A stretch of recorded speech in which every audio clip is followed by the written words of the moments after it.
మీ అందరికీ వందనాలు. జీవాధిపతి అయిన దేవుడు మనందరినీ కూడా జ్ఞాపకం చేసుకొని మనల్ని ప్రేమించి మన కోసంగా ఆశీర్వాదములను తీసుకొచ్చి ఇంతవరకు మన తలల మీద నిత్యానందం కూడా దీవించినాడు.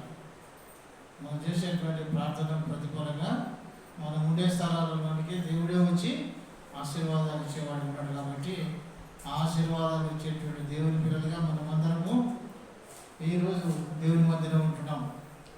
కాబట్టి ప్రార్థించే ప్రతి ఒక్కరు కూడా మనపూర్వకంగా యథార్థతో భక్తితో ప్రార్థన చేస్తే పెదవుల నుండి వచ్చేటువంటి ప్రార్థనను దేవుడు మానక హృదయం నుండి వచ్చే ప్రార్థన దేవుడు విని అంగీకరిస్తాడు. కీర్తన గ్రంథం 21వ అధ్యాయంలో ఒక మాట చూసుకొని ముందుకు సాగుతాం. ఈరోజు కీర్తన గ్రంథము ఇంత మంచి దేవుడు మన కోసం ఎన్ని విషయాలు చెప్తున్నటువంటి ఇంత గొప్ప దేవుడు మనకు దేవుడుగా ఉన్నాడు. కాబట్టి ఈరోజు మనము సజీవుల దేశంలో ఉన్నాం.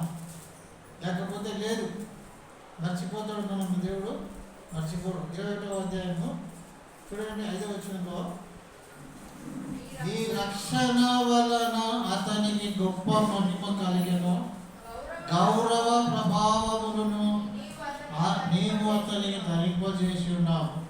ఎంత మంచి మాట చూడండి. నీ రక్షణ వలన అతనికి గొప్ప మహిమ కలిగెను. ఆయన ఇచ్చేటువంటి రక్షణ వలన భూమి మీద నరులమైన మనకు మరి ఆశీర్వాదములు, దేవునికి మహిమ. అయితే ఇక్కడ ఏమిటంటే గౌరవ ప్రభావములను నీవు అతనికి ధరింపజేసినావు. నెక్స్ట్ ఆలోచనలో నిత్యము ఆశీర్వాదకారకుడుగా ఉండునట్లు నీవు అతన్ని నియమించి ఉన్నావు. నీ సన్నిధిని సంతోషముతో అతన్ని ఉల్లసింపజేస్తున్నావు. అక్కడ అది నీ సన్నిధిని సంతోషముతో అతన్ని ఉల్లసింపజేసినావు. ఎవరైతే ఆయన సన్నిధిని కలిగి జీవిస్తారో వారు ఉల్లసించేవారుగా ఉంటారు చెప్పాను. అందుకొరకే ఈ లోకంలో మనం బ్రతికిన కాలం అంతా కూడా మన శరీరము బలహీనమైన ఆత్మశక్తమైన అపొస్తలుడు పౌలు చేస్తున్నాం. ఎందుకంటే శ్రమ రాక తప్పదు, శ్రమ అనుభవించాల్సిందే అంతం వరకు. మనం ఈ శ్రమలో నుండి మనం విడుదల పొందాలా, దేహానికి ఆరోగ్యము, ఎముకలకు సత్వ కలగాలంటే మనకు ఒకటే ఆయుధం, ఒకటే మాట, ఒకటే పాట. ఏమిటి ఆయుధం అంటే ప్రార్థన. అందుకొరకే దేవుడు సెలవిస్తున్నాడు. ఈరోజు మనం మాట్లాడుకునే మాట ఏమంటే యాకోబు పత్రిక 5వ అధ్యాయము ఇంత మంచి మాట చెప్తాడు చూడండి. భూమి మీద నమ్మకమైన మనం అందరం కూడా బ్రతికిన కాలం అంతట్లో ఒకరిని ఒకరు ప్రేమించుకునాలి, ఒకరితో కూడా మన పాపములను ఒప్పుకొని ఒకరినొకరు ప్రార్థన చేసుకునే వారుగా ఉండాలని అపోస్తలుడైనటువంటి యాకోబు రాస్తున్నాడు. 5వ అధ్యాయము 16వ వచనంలో చదువు. నీ పాపములను ఒకరితో ఒకడు ఒప్పుకొనుడి, మీరు స్వస్థత పొందునట్లు మనం అందరం కూడా ఆరోగ్యంగా ఉండాలంటే ఒకరికొకరము ప్రార్థన చేసుకోవాలి. కొండమ్మ గారు అమ్మ ఉన్నారా? మనమందరం కూడా ఆరోగ్యంగా స్వస్థత చిత్తులుగా ఆనందంగా ఉండాలంటే ఒకరికొకరు ప్రార్థన చేసుకోవాలి. నా కొరకు నువ్వు చేయాలి, నీ కొరకు నేను చేయాలి. మనం అందరం కలిసి మనం ఏర్పాటు చేసే వారి కొరకు ప్రార్థన చేయాలి. మనం అందరం కలిసి మనకు వాక్య పరిచయం ఉపదేశం చేసే సేవకుల కొరకు, వారి కుటుంబం కొరకు ప్రార్థన చేయాలి. మరి ప్రతి ఒక్కొక్కరి కొరకు మనము ప్రార్థన చేయాలి. అందుకొరకే మనమందరం కూడా పాపములను ఒప్పుకోవాలి. ఒకరితో ఒకరు ఒప్పుకొనవలను. ఏ పాపం అది? మనం చూస్తున్నాము. అజ్ఞాతిక్రమమే పాపము, సకల దుర్నీతి పాపము, విశ్వాసములో అది పాపం. ఈ పాపములన్నిటిని మనం ఒకరికొకరు ఆయా సమయంలో చేసినప్పుడు ఒప్పుకొని దేవుని దగ్గర ఒప్పుకొని విడిచిపెట్టేవారు ఉంటే దేవుడు మనను క్షమించేవారు ఉంటాడు మన ప్రార్థన ప్రతిఫలంగా. అందుకొరకే 1 పేతురు 4వ అధ్యాయంలో 7వ వచన భాగంలో ఎందుకు ఈ మాట చెప్తుంటే అంత్య దినములలో ఉన్నాం. అంతం వస్తుంది, ఎప్పుడు వస్తుందో తెలియదు. అంతం ఎప్పుడు వస్తుందో తెలియదు. కాబట్టి ప్రార్థన చేసుకోవాలి. ఏ క్షణంలో ఎప్పుడు ఏమైనా ఆ అంతా దినములలో మాతో కూడా ఉండి మమ్మల్ని మీరు రక్షించండి అని ప్రార్థన చేసేవాళ్ళు ఉంటారు. 1 పేతురు 4వ అధ్యాయం 7వ వచనంలో అయితే అన్నిటి అంతము సమీపమైనది. ఎంత మంచి మాట. అయితే అన్నిటి అంతము, అంతటికి అంతం వస్తుంది. ఎప్పుడు వస్తుందో ఆయన రాకడ దినం వచ్చినప్పుడే మన అంతం వస్తుంది. అంతం ఎప్పుడు వస్తుంది అంటే సర్వలోకమంతటి పైన సువార్త ప్రకటించబడిన తర్వాతనే అంతం వస్తుంది. అంతవరకు అంతం రాదు. అంతటా అంతం రావాలని చెప్పంటే సువార్త ప్రకటింపబడాల. ఏ స్థలంలోనైనా కూడా మిగిలి ఉండకూడదు. అంతటా ప్రకటింపబడిన తర్వాతే అంతం వస్తుంది. ఈ అంతం వచ్చినప్పుడు మనం అందరం చేయాలంట ఏ బుద్ధి కలిగిన వారు ఉండాలా? స్వస్థత బుద్ధి. అయితే స్వస్థత బుద్ధి గలవారై ప్రార్థన మీరు స్వస్థత బుద్ధి గలవారై ప్రార్థనలు చేయటకు మెలకువగా ఉండండి. మీరందరూ కూడా ఏది అంటే స్వస్థత బుద్ధి గలవారై ప్రార్థన చేయటం మెలకువగా ఉండండి. ఎప్పుడు నిద్ర మీకు మెలకు వస్తారో అప్పుడు నిద్ర పోయినా కూడా మెలకు వచ్చి ఉండాలా. మీ మనసులో ప్రార్థన చేసుకోండి. మీ మనసులో ప్రార్థన చేసి మీరు పడకలంటే లేవకపోయినా మీ మనసులో ఉండి ప్రార్థన చేసుకోండి. మీరు ప్రయాణం అయినప్పుడు పోయినా మీ మనసులో ప్రార్థన చేసుకోండి. మెలకువగలిగిన జీవితంతో ప్రార్థన జీవితం కలిగి ఉంటే స్వస్థత చిత్తులకు స్వస్థత బుద్ధి. స్వస్థత బుద్ధి ఎవరికి? దేహానికా లేకపోతే మనసుగా? మనసుకు. దేహానికి అనారోగ్యమే బలహీనమే. అందుకే అపోస్తలుల పౌలు నేను ఎప్పుడు బలహీనుడనో అప్పుడు బలవంతుడను, నేను ఎప్పుడు బలవంతుడనో అప్పుడు బలహీనుడనే.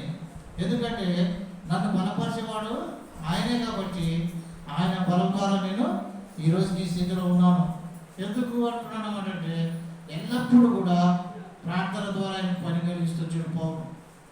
ఆ ప్రార్థన ద్వారా దేవుడు పని కలిగించేవాడు. దేవుడు ఆయన దగ్గరికి వచ్చేవాడు అంటే నా కృప నీకు చాలు.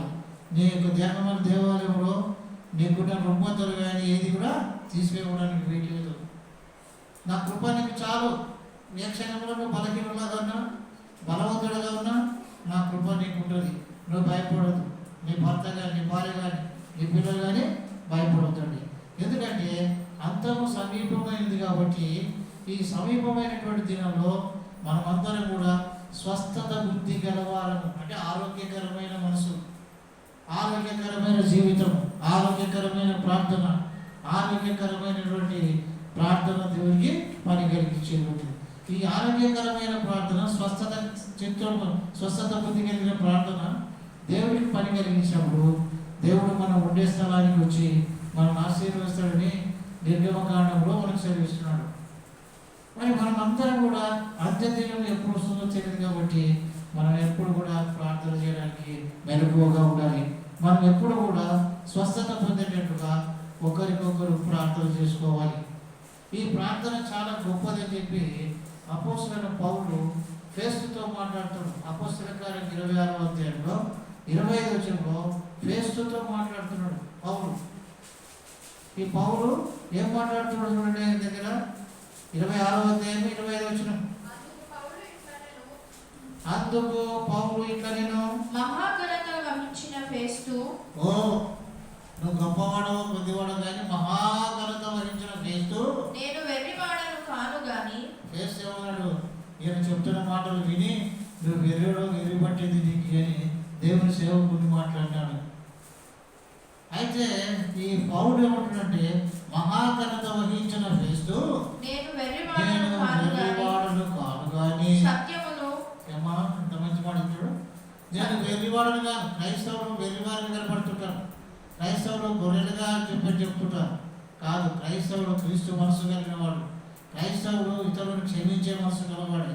క్రైస్తవుడు స్వస్థత బుద్ధి కలిగి ప్రార్థనతో ఎల్లప్పుడూ అందరినీ కూడా సమకూర్చడానికి ఆసక్తి గలవాడు ఉంటాడు. అందుకొరకే నేను ఏమన్నా వెర్రివాడను కాను కానీ సత్యమును స్వస్థత బుద్ధియు గలవాడిని గల మాటలనే చెప్తున్నా. ఏమేం మాటలది? సత్యమును స్వస్థత బుద్ధి గల మాటనే నేను చెప్తున్నా నీకు. నేను చెప్పే మాట మీకు వెర్రితనంగా కనబడుతుంది. నేను వెర్రివాడిని కాను. ఎందుకు వెర్రివాడిని కానీ, ఒకవేళ వెర్రివాడిని అయితే మీకోసమే నేను. దేవుడి వాక్యం వెర్రితనం కలిగిస్తే ఎవరికి? నశించిపోతున్న వారికి దేవుని వాక్యము వెర్రితనము, రక్షింపబడచడం మనకు దేవుని శక్తి అయింది. అందుకే ఈ రోమపత్రిక 12వ అధ్యాయం 2వ వచనంలో తాను స్వస్థత బుద్ధి కలుగుటకు తగిన రీతిగా తాను ఎంచుకోవాలని చెప్పాడు.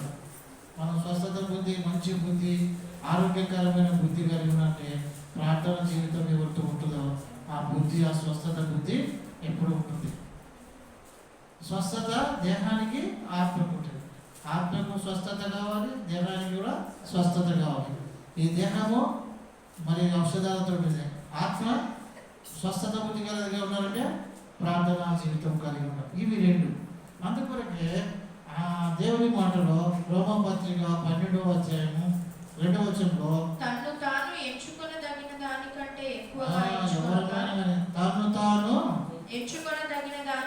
ఎక్కువగా ఎంచుకొనక దేవుడు ఒక్కొక్కనికి విభజించి ఇచ్చిన విశ్వాస పరిమాణ ప్రకారము తాను స్వస్థత బుద్ధి గలవాడగుటకై తగిన రీతిగా తను ఎంచుకొనవలెనని నాకు అనుగ్రహింపబడిన కృపను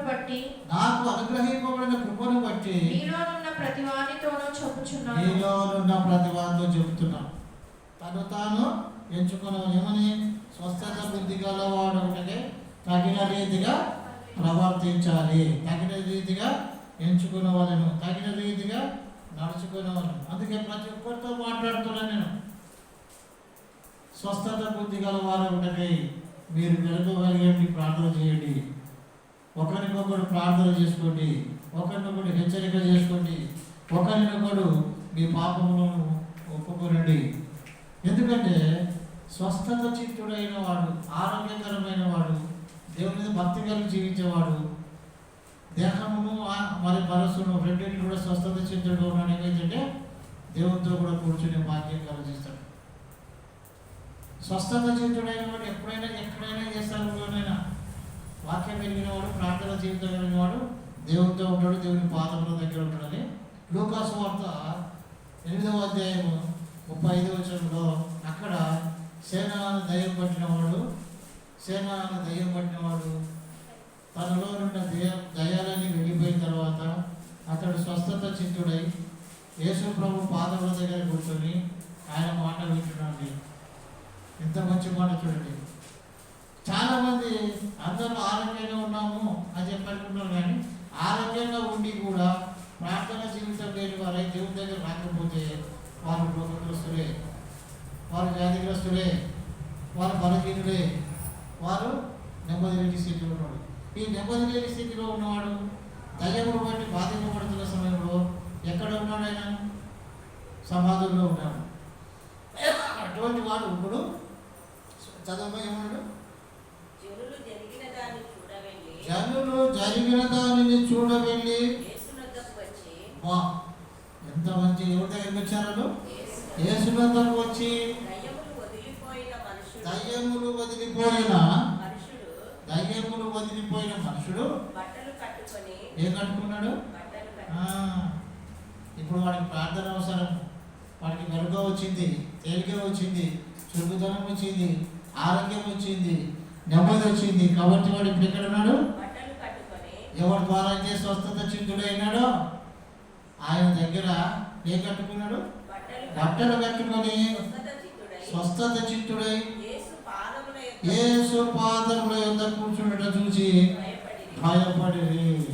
యేసు పాదముల యొద్ద కూర్చుండుట చూసి భయపడిరి. అంటే మనం అందరం కూడా యేసు పాదముల దగ్గర కూర్చున్నాం. యేసు పాదములు ఎక్కడున్నాయి? భూమి ఆయన పాదపీఠమమ్మా సరస్వతమా, భూమి ఆయన పాదపీఠము, ఆకాశం ఆయన సింహాసనం. ఆయన దగ్గరకు వచ్చి మనం ప్రార్థనలో కూర్చున్నా ఉంటే ఎవరి పాదాల దగ్గర ఉన్నట్టు మనము దేవుని పాదాల దగ్గర ఉన్నాం.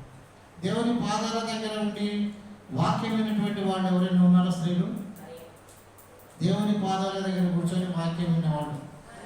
Very good. Very good, very good. లూకాసు వార్త 10వ అధ్యాయంలో మనకు చూపిస్తుంది అక్కడ అన్నమాట. ఇంత మంచి మాటలు చెబుతున్నాడు. అందుకే మీరు ఎప్పుడు కూడా మెలుగుగలిగిన జీవితం జీవించడం అంటే, స్వస్థత చిత్తుగా ఉండాలంటే ప్రార్థన చేయాలి. ఈరోజు మనం చూస్తాం, మనమందరం కూడా స్వస్థత చిత్తుగా కావాలంటే ప్రార్థన జీవితం కావాలి, మెలుగుగలిగిన జీవితం కావాలి.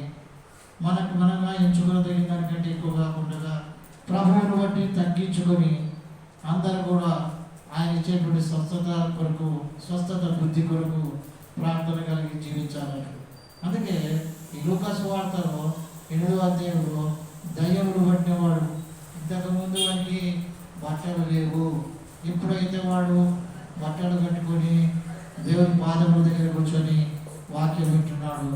నా ఊరి జనమంతా కూడా ఆ స్వస్థత చిత్తుడని దయాలు వదిలిపోయి బాధపడిన వాడిని చూడాలని వచ్చినప్పుడు ఎక్కడ దేవుడు యేసు ప్రభు పాదాల దగ్గర ఉన్నాడు. మరి నీవు నేను మనమందరం కూడా ఎప్పుడు ఎక్కడైనా సరే యేసు ప్రభు పాదముల దగ్గర కూర్చొని ఆయన వాక్యం వినగోరే వాళ్ళు ఉంటే మన శరీరము బలహీనమైన మన స్వస్థత చిత్తమే. మనం బలవంతులమైంది కూడా దేవుని దగ్గర రాలేకపోతే మనం బలహీనులమే, వ్యాధిగ్రస్తులమే, బాధ అనుభవించవలసింది. అందుకొరకే దేవుడు సెలవిస్తున్న 1 పేతురు 2వ అధ్యాయము 24వ వచనంలో మనకు స్వస్థత ఎక్కడ కలుగుతుంది అంటాడు.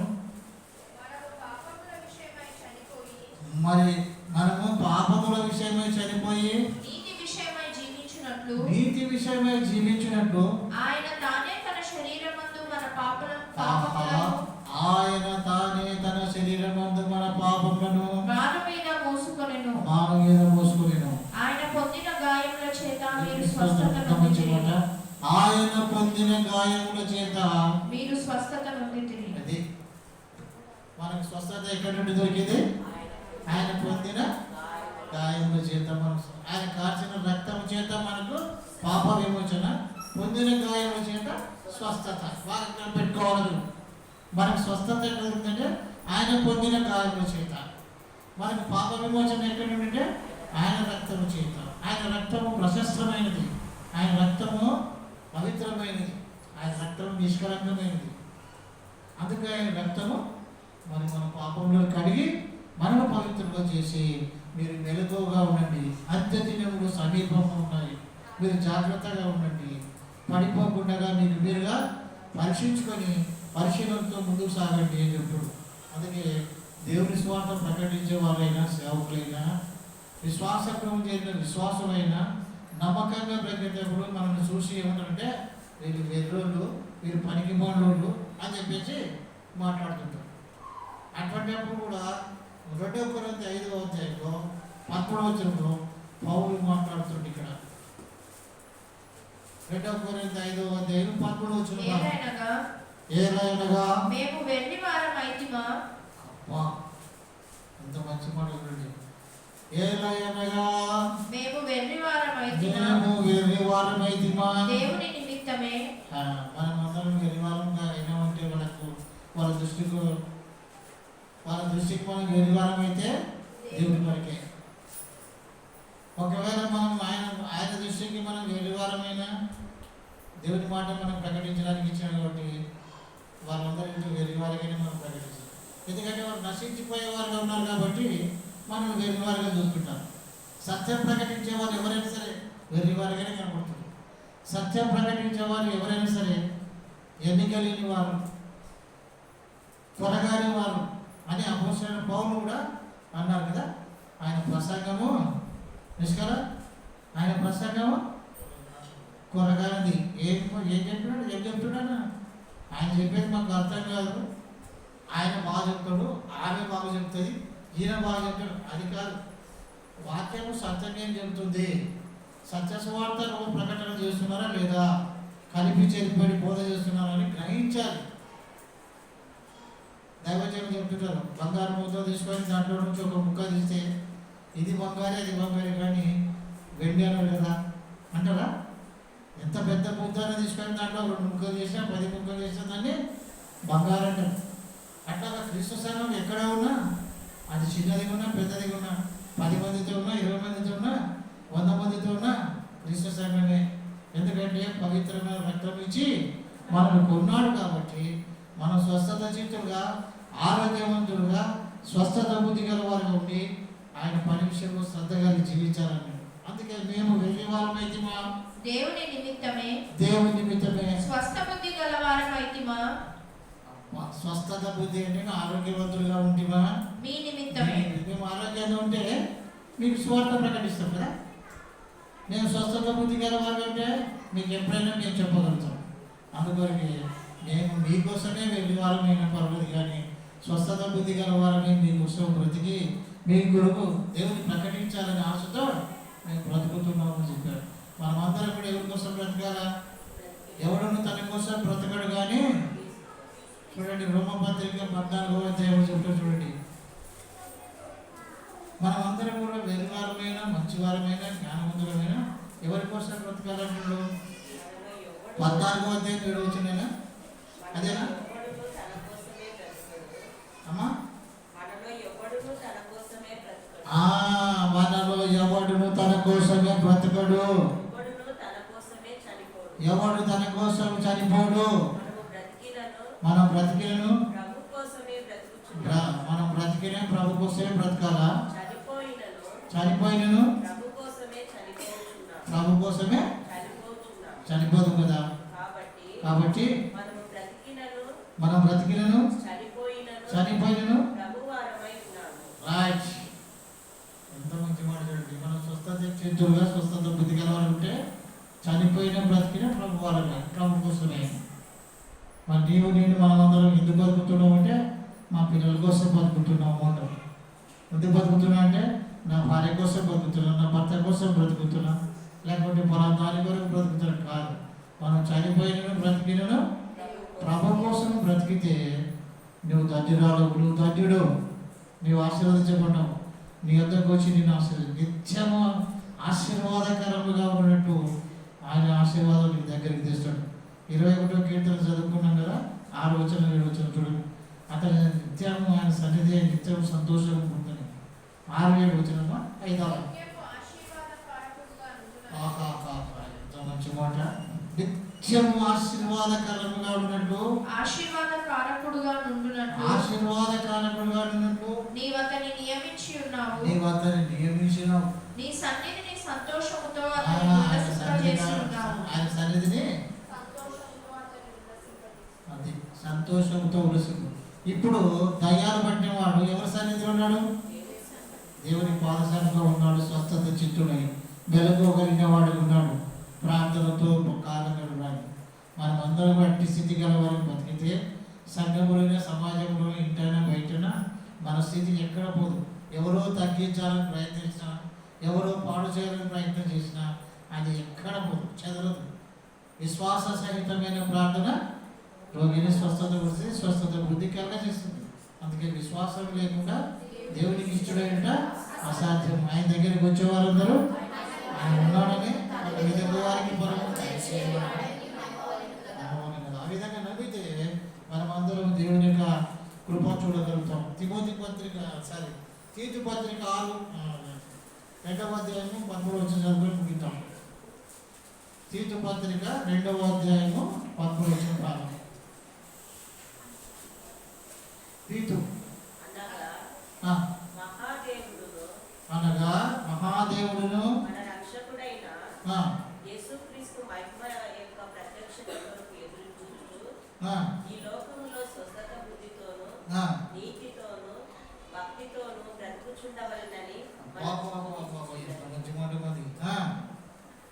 ఆయన సమస్తమైన దుర్నీతి నుండి మనల్ని విమోచించి సత్క్రియల అంత ఆసక్తి గల ప్రజలను తన కోసము పవిత్రపరచుకొని తన సొత్తుగా చేసుకొనుటకు తన్ను తానే మన కొరకు అర్పించుకొని. ఏ బుద్ధితో మనం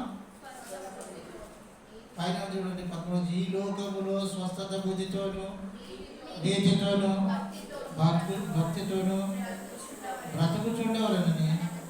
ఇది ప్రతి మనిషి ఎట్లా బతకాలమ్మా? అంటే ఎంత చదవండి దాన్ని.